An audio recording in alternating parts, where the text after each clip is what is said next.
Olá, meus queridos alunos, e aí, como é que vocês estão? Tudo certo? Por aqui está tudo bem, sim, graças a Deus. Chegando para vocês com mais um vídeo do mês de fevereiro, mas antes não esqueça de se inscrever neste humilde canal.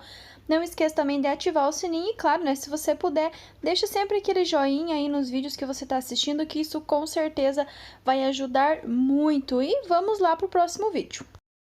Nosso primeiro slide é um slide muito importante, porque tem algumas regras com relação às bicicletas, com relação aos ciclistas. É muito importante, se vocês tiverem condições, dele um print, copiem esse slide, porque ele é realmente muito importante, porque ao menos umas duas questões com relação às bicicletas vai cair na prova de vocês. Não havendo proibição expressa pela sinalização, os ciclistas podem circular. Lembrem-se que tudo o que tem roda, roda na rua. Então, o ciclista vai circular onde? Nas ruas, de forma geral, porém, detalhe, com prioridade sobre os veículos motorizados. Em vias, sem ciclovia, ciclofaixa ou acostamento, os ciclistas devem circular nas vias junto com os veículos motorizados. Então, lembrem-se que tudo o que tem roda, roda na rua. É proibida a circulação de bicicletas em. Outra regra, o único local que vai ser proibida a circulação de bicicletas é nas rodovias. Porém, tem uma ressalva.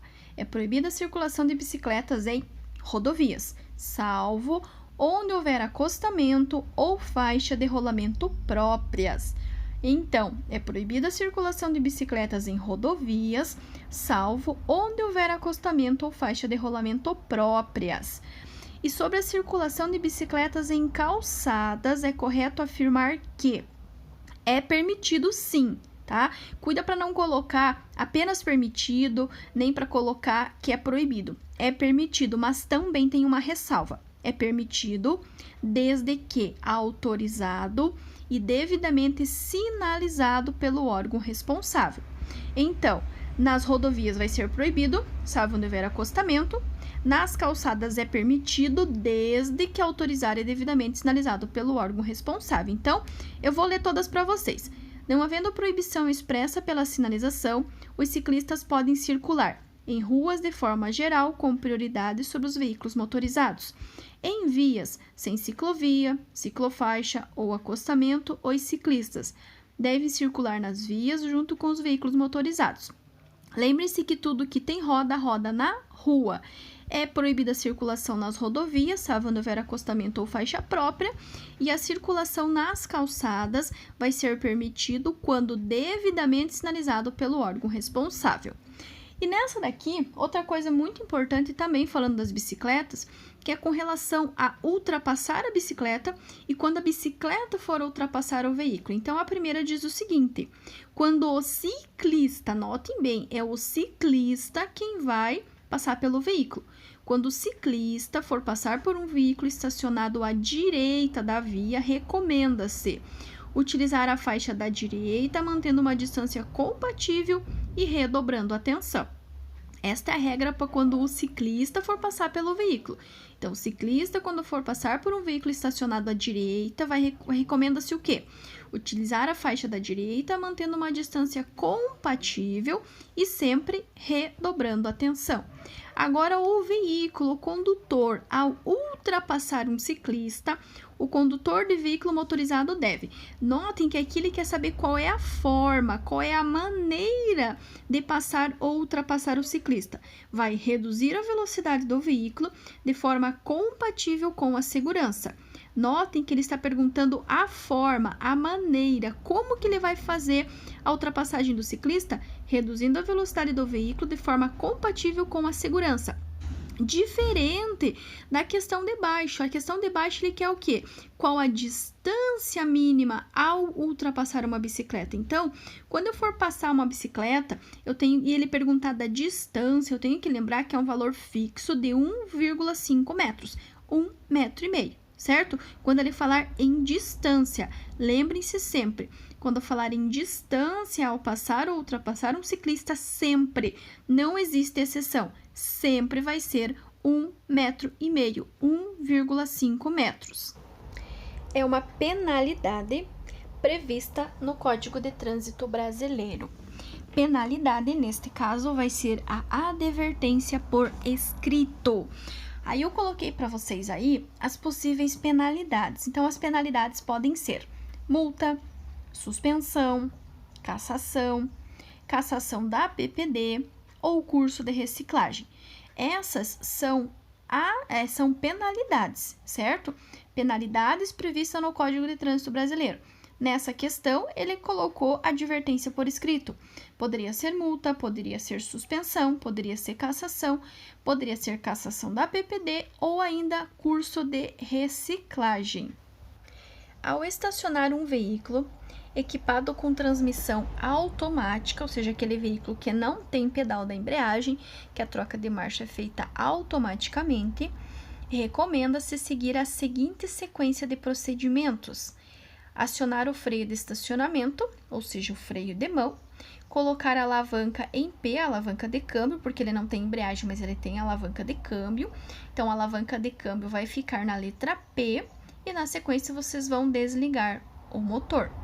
Vou repetir: ao estacionar um veículo equipado com transmissão automática, recomenda-se seguir a seguinte sequência de procedimentos: acionar o freio de estacionamento, colocar a alavanca em P e desligar o motor. Na pergunta de baixo, ele já está falando de um carro convencional. Ao estacionar o carro, ele não fala qual carro, é qualquer carro, numa via urbana pavimentada e plana. O condutor deverá atender necessariamente ao critério de puxar o freio de estacionamento apenas, ou seja, o freio de mão.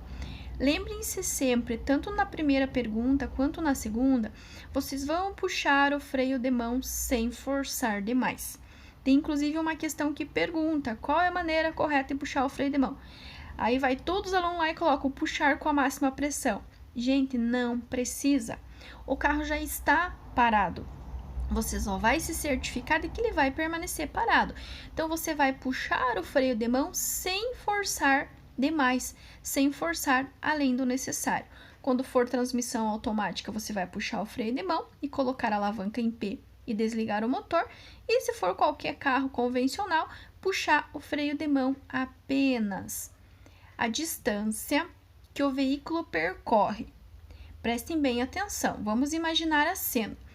Desde o momento que o motorista vê o perigo, aciona o freio até a parada total do veículo.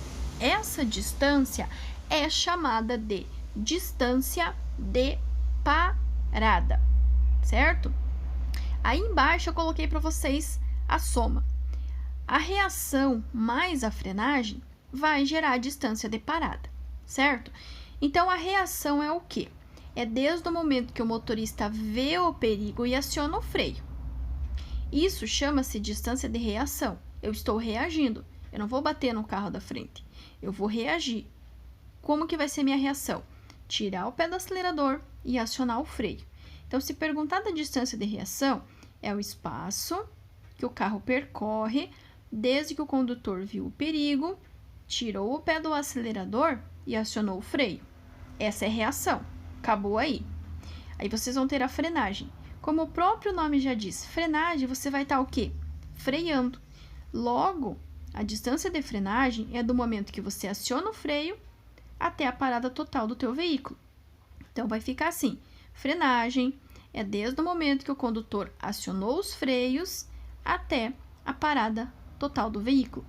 E aí, como é essa questão aqui, ele juntou as duas. Ele quer saber tudo. Desde o momento em que o motorista viu o perigo, acionou o freio, até a parada total do veículo. Aí está a reação mais a frenagem, que vai ser igual a distância de parada. A placa A4A indica.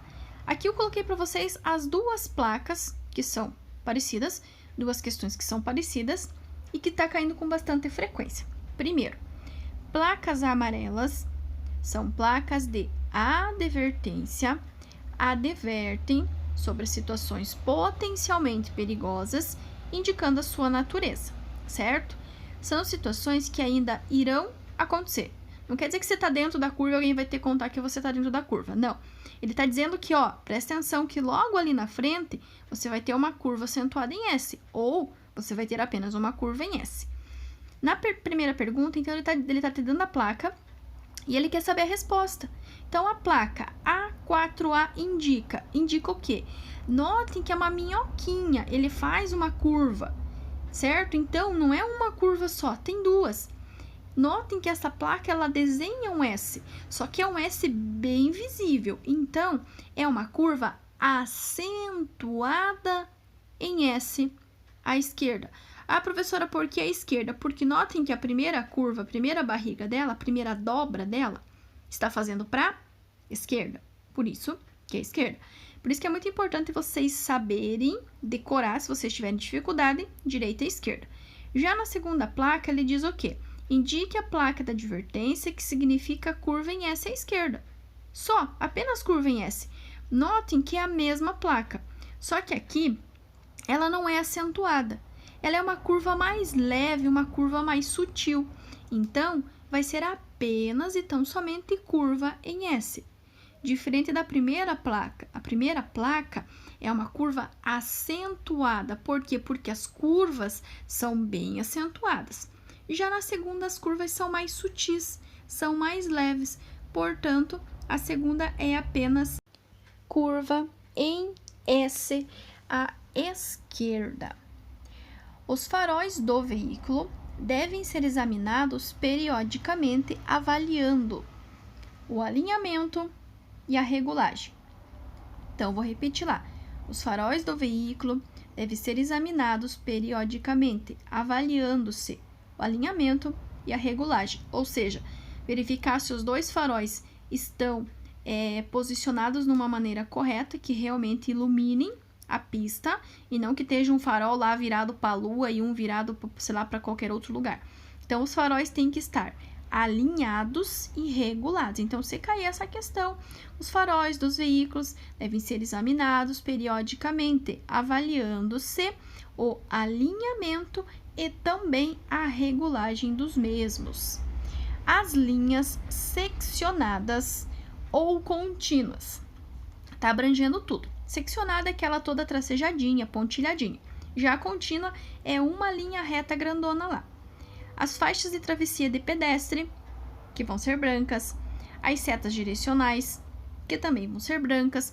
Os símbolos, que pode ser branco, vermelho ou azul.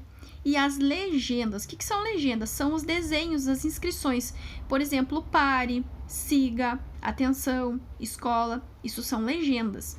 Inscritas no pavimento. Olha, ele já tá falando, tá escrito aonde? Tá escrito, tá desenhado no chão, no pavimento. São elementos da sinalização horizontal. Por quê? Notem a linha do horizonte. A linha do horizonte, ela está deitado. É a mesma coisa a sinalização.